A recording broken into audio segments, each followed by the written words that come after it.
రోజు ఒక శుభదినం. భూమికి రైతుకు ఉండే అనుబంధం, తల్లితో బిడ్డకుండే అనుబంధమే రైతుకు భూమితో ఉండేటువంటి అనుబంధం. మరి గత 10 సంవత్సరాలుగా ధరణి పేరుతో ఎంత పెద్ద ఎత్తున ఇబ్బందులు పడ్డారో, మరి ఇక్కడైతే గత అధికారులు లేదా ఇతరులు చేసినటువంటి క్రమంలో భిక్షాటన చేయడం గాని, ఆత్మహత్యలు చేసుకోవడం గాని ఇవన్నీ కూడా జరిగినాయి. వాటన్నింటికి ఫుల్ స్టాప్ పెట్టాలి. ఒరిజినల్ గా ఎవరైతే కాస్తులో ఉన్నారో, ఓనర్ ఎవరైతే ఉన్నారో వారికే హక్కులు కల్పించాలన్నటువంటి లక్ష్యంతో ఎవరికైతే చెందుతుందో భూమి వారికే చెందాలన్నటువంటి ఒక చిత్తశుద్ధితో మన ముఖ్యమంత్రి గారు, సీఎం రేవంత్ రెడ్డి గారు, పెద్దలు గౌరవనీయులు మన ఇన్ఛార్జ్ మంత్రి, రెవెన్యూ శాఖ మంత్రి, మనకు పెద్ద ఎత్తున ఇన్లిస్తున్నటువంటి మంత్రి మా సోదరుడు సీనన్న గారు, పొంగులేటి సీనన్న గారు ఈ యొక్క మరి భూభారతిని మన రాష్ట్రంలో 4 ప్రాంతాలు సెలెక్ట్ చేస్తే, 4 మండలాలు సెలెక్షన్ చేస్తే 4 ములుగు జిల్లాలోనే వెంకటాపూర్ మండలాన్ని పైలట్ ప్రాజెక్టుగా సెలెక్ట్ చేసినందుకు వారికి ప్రత్యేకంగా ధన్యవాదాలు తెలియజేస్తా ఉన్నాను.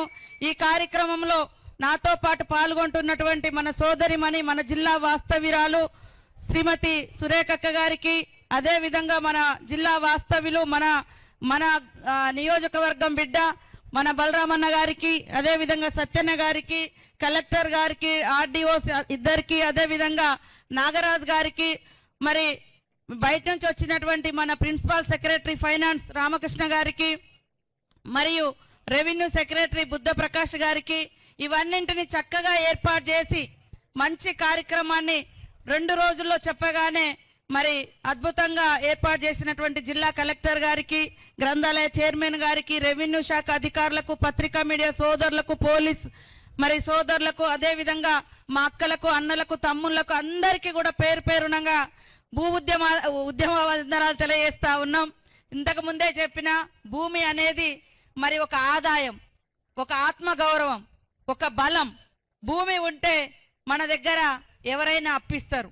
భూమి ఉంటే మనం పంట ఎంతైనా తీసుకోవచ్చు. ఇవాళ ఆ పంట వస్తుంటే మరి రైతుకు 500 బోనస్ ఇస్తున్నాం.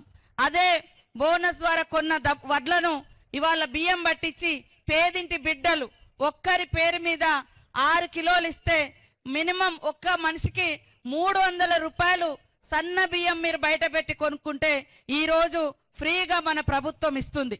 ఇట్లా భూమి అనేక రకాలుగా మనకొక మరి ధైర్యం. కాబట్టి ఈ ధైర్యాన్ని ధరణి పేరుతో గత 10 సంవత్సరాలలో దగా చేయడం జరిగింది. ఇందాక ఒక రైతు చెప్పిండు, నా భూమి ఉండే ఆయన చేతిలో నేను చూసిన మరి వైఎస్ఆర్ గారి గవర్నమెంట్ లో ఇచ్చిన పట్టా కూడా కనబడుతుంది. తర్వాత గత ప్రభుత్వం ఇచ్చిన పట్టా ఉంది. తర్వాత దాన్ని నెంబర్ రద్దు చేసి ఇంకోవరి పేరు ఎక్కిచ్చేసిరాడు. అంటే గతంలో పట్టా ఆయనదే ఉంది, మధ్యలో కూడా పట్టా ఇచ్చిరు, మోకా మీద కూడా ఆయనే ఉన్నాడు. కానీ మరి ఇన్ఫ్లుయెన్స్ చేసేటటువంటి వాళ్ళు, మరి అవకాశం ఉన్నటువంటి వాళ్ళు, అధికారం ఆ రోజు ఉన్నటువంటి వాళ్ళు కొంతమంది మరి అధికారులను బెదిరించో లేదో లోబర్చుకోనో వాళ్ళ పేర్లు తీసేసినటువంటి పరిస్థితి. సాక్షాత్తు ములుగు మండలంలో కూడా ఒక సమన్వయ కమిటీ, టిఆర్ఎస్ నాయకుడు, రైతు సమన్వయ సమితి ఒక రావు గారు, ఆయన ఏం చేసిండు, మోకా మీద 7 ఎకరాలలో పాపం వేరే బీసీ రైతున్నాడు, ఆయన దున్నుతున్నాడు, అంత మోకా మీద ఆయన ఉంది, కానీ పేరు మాత్రం వేరే ఆయన పేరు మీద ఉంది. రైతు బంధు ఆయన పేరు మీద వచ్చేది. మేము ప్రెస్కు కూడా ఇచ్చినాం, ఏందే ఇది న్యాయమా అంటే, నేనేం ఎక్కించుకోలే, రైతు బంధు నాకు వస్తుంది, నేనేం చేయాలి, మోక మీద మీరు ఉన్నారు, పంట మీకు వస్తుంది అంటే. ఇంత పచ్చిగా కూడా మరి వాళ్ళు గతంలో అసలు ఆడ భూమి కనపడకున్నా, భూమి ఉంటే వేరే వాళ్ళది ఆక్రమించుకోవడం, పాపం అరగోస పెట్టినటువంటి దాఖలాలు కనబడ్డాయి. వాటన్నింటినీ చెక్ పెట్టాలనే ఉద్దేశంతో ఈరోజు భూభారతి చట్టాన్ని తీసుకొచ్చి ఎవరైతే అర్హత ఉందో, ఎవరికైతే చెందుతుందో వాళ్ళకే ఈ భూమి దక్కాలనేటువంటి లక్ష్యంతో కొత్త చట్టానికి శ్రీకారం చుట్టినటువంటి సీఎం రేవంత్ రెడ్డి గారికి, పెద్దలు రెవెన్యూ శాఖ మంత్రి పొంగులేటి సీనన్న గారికి మరొక్కసారి ధన్యవాదాలు తెలియజేస్తా ఉన్నాను. అధికారులు కూడా మనం చూసినాం, గతంలో వీఆర్ఓలను వాడుకున్నంత వాడుకున్నారు గత ప్రభుత్వం బీఆర్ఎస్ నాయకులు. ఎక్కడంటే అక్కడ వీళ్ళ భూమి వాళ్ళ పేరు మీద ఎక్కించుకున్నారు, వాళ్ళవి వీళ్ళకి ఎక్కించారు. తర్వాత లాస్ట్కి ఏం చేసిర్రు, వాళ్ళే దొంగలు, అధికారుల దొంగలని వాళ్ళని తీసేసారు. మొత్తం ఎక్కింది ఏమో వాళ్ళ భూములు, వాళ్ళ పేర్ల వేరే వాళ్ళ భూములు వాళ్ళ పేర్ల మీద ఎక్కించుకున్నారు, వాడుకున్నారు. అధికారులను వాడుకొని ఎక్కించుకున్నారు, తర్వాత అధికారులను దొంగలని చెప్పారు. కాబట్టి దయచేసి అధికారులు కూడా ప్రభుత్వం ఒక మంచి లక్ష్యంతో ఈ చట్టాన్ని తీసుకొస్తుంది కాబట్టి తీసుకొచ్చింది. న్యాయంగా ఎవరికి దక్కాలో అవసరమైతే 100 మంది ఆ ఊరోళ్లను ఆ చుట్టుపక్క కాస్తుదారులను తీసుకొచ్చి కూడా వాళ్ళ ముంగట సాక్ష్యాలు తీసుకొని ఇది నిజమా కాదా అని కూడా మనము విచారణ చేయాలి. కాబట్టి ఈరోజు మిగతా విషయాలన్నీ కూడా పెద్దలు సీనన్న గారు, సురేఖక్క గారు మాట్లాడతారు. ఇక్కడ వచ్చినటువంటి మా అక్కలకు అందరూ తెలుసు, ఈ ప్రభుత్వం పేదల ప్రభుత్వం, పేదల కోసం పనిచేస్తుంది. మేము ఏమేం పేదల కోసం తీసుకొచ్చినామంటే, మరి ఎర్ర బస్ ఎక్కేది పేదలే, పేదింటి ఆడబిడ్డలకు బస్ ఫ్రీ పెడితే వ్యతిరేకిస్తున్నారు బీఆర్ఎస్ వాళ్ళు. పేదింటి బిడ్డలు కూడా సన్నబియ్యం తినాలని సన్నబియ్యం పంపిణీ చేస్తే వాళ్ళు కళ్ళలో నిప్పులు పోసుకుంటున్నారు.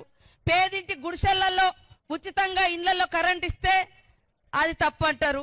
మరి రాష్ట్రంలో దేశంలో ఎక్కలేని విధంగా 500 గ్యాస్ కనెక్షన్ ఇస్తున్నాం, గ్యాస్ సిలిండర్ ఇస్తున్నాం, అది కూడా తట్టుకోలేకపోతున్నారు.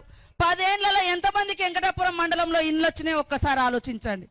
ఈ రోజు మరి పెద్ద ఎత్తున ఇండ్లు కూడా శాంక్షన్ అయిన నిన్న మొన్న ఫైనల్ కూడా చేయడం జరిగింది. ముఖ్యమంత్రి గారు, మంత్రి గారు, మరి రెవెన్యూ మన ఇందిరమ్మ ఇండ్లు కూడా ఇచ్చేటువంటి హౌసింగ్ మంత్రి గారు కూడా మన ఇన్ఛార్జ్ మంత్రి పొంగులేటి సీనన్న గారే. ఫస్ట్ పేదోళ్ళకే ఇయ్యాలి, తప్పకుండా ఈ 3-4 సంవత్సరాలు అందరికి ఇల్లు ఇస్తాం, కానీ ఫస్ట్ ఆకలయ్యేటోళ్ళకే అన్నం పెట్టాలనేటువంటి లక్ష్యంతో, గూడు లేనోళ్ళకే ఇల్లు ఇవ్వాలనేటువంటి లక్ష్యంతో ఇల్లులు కూడా ఇవ్వడం జరుగుతూ ఉంది. రైతు పంట పండిస్తే బోనస్ ఇచ్చడం జరుగుతూ ఉంది. రైతు రుణమాఫీ చేయడం జరిగింది. గుంట కూడా భూమి లేనటువంటి వాళ్ళు రోజు 100 రోజుల పని పోతే వాళ్లకు సంవత్సరానికి 12,000 రూపాయలు ఇవ్వడం జరుగుతూ ఉంది. ఇన్ని పథకాలు గతంలో ఎన్నడూ కూడా లేదు. ఇవాళ నీ భూమే కాదా తెలియదు, నీ భూమి ఇంకోటి పట్టా చేసుకుంటే చాలు, వాళ్ళ 100 ఎకరాలున్నా 500 ఎకరాలున్నా వాళ్ళ ఖాతాలలో రైతు బంధు వేసినమనేది, కానీ ఒరిజినల్ గా మోక మీద ఎవరున్నారో కూడా వాళ్ళు బయటకు తీయలే. కాబట్టి అవన్నింటిని కూడా ఇవాళ బయటకు తీసే లక్ష్యంతో మరి ఈరోజు న్యాయంగా ప్రజలకు దక్కాల్సింది దక్కాలన్నటువంటి లక్ష్యంతో ఈ యొక్క కార్యక్రమం ఇక్కడ చేయడం జరుగుతుంది. ఖచ్చితంగా కాంగ్రెస్ ప్రభుత్వం అంటేనే పేదల ప్రభుత్వం, పేదల సంక్షేమం గురించి ఆలోచించే ప్రభుత్వం. అధికారానికి వచ్చిన సంవత్సరంలోనే 59,000 మందికి ఉద్యోగాలు ఇచ్చినాం. వెంకటాపురంలో కూడా వచ్చినాయి. ఊరూర్లో 5గురో 4గురో 3గురో దాదాపుగా ములుగు జిల్లాలో 400 మందికి ఉద్యోగాలు వచ్చినాయి. పోలీసు కానీ, కానిస్టేబుల్, ఇతర టీచర్స్ కానీ, ఇతర కానీ. గతంలో ఉద్యోగాలు కూడా లేవు. మా అక్కలకు గతంలో పావులా వడ్డీ అని చెప్పారు, 3,500 ఎగ్గొట్టిపోయారు వాళ్ళు. 3,500 కోట్లు ఇయ్యలేదు వడ్డీ మీ డబ్బులు. కానీ ఈరోజు మొన్ననే మేము వడ్డీ డబ్బులు కూడా మీకు వడ్డీ లేని రుణాలు కూడా ఇవ్వడం జరుగుతూ ఉంది. మహిళలకు బస్సులలో ప్రయాణం చేయడం కాదు, బస్సు మీద హక్కు ఇచ్చినాం. ఉచితంగా మరి సోలార్ విద్యుత్ ఇస్తా ఉన్నాం. ఇక్కడే కోళ్ళ ఫార్మ్స్ పెట్టుకున్నారు, గేదెల ఫామ్లు పెట్టుకున్నారు. అనేక రకాల బిజినెస్లను కూడా మనం స్టార్ట్ చేయడం జరిగింది. కాబట్టి ఈరోజు ఇంత పెద్ద ఎత్తున వచ్చిన మీ అందరికీ మరొకసారి ధన్యవాదాలు. ఆలోచించండి, ఎవరు ప్రజల కోసం ఆలోచిస్తున్నారు, ఎవరు దోచుకున్నారు. ఒక్క ధరణి పేరు మీద వేలాది ఎకరాలు కొన్ని కుటుంబాలు, అధికారంలో ఉన్నటువంటి ఆనాటి అధికార పార్టీ నాయకులు ఎట్లా ఆక్రమించుకున్నారో తొందరలోనే ఒక్కొక్కటి బయటికి వస్తుందని కూడా ఈ సందర్భంగా తెలియజేస్తూ ఈ కార్యక్రమాన్ని మంచిగా నిర్వహించినటువంటి కలెక్టర్ గారు, ఇతర అధికారులకు, అశేషంగా తరలి వచ్చిన మా సోదరులకు, సోదరిమణులకు అందరికీ కూడా పేరు పేరున హృదయపూర్వక నమస్కారాలు, ధన్యవాదాలు. జై రైతన్న, జై రైతన్న, జై రైతన్న.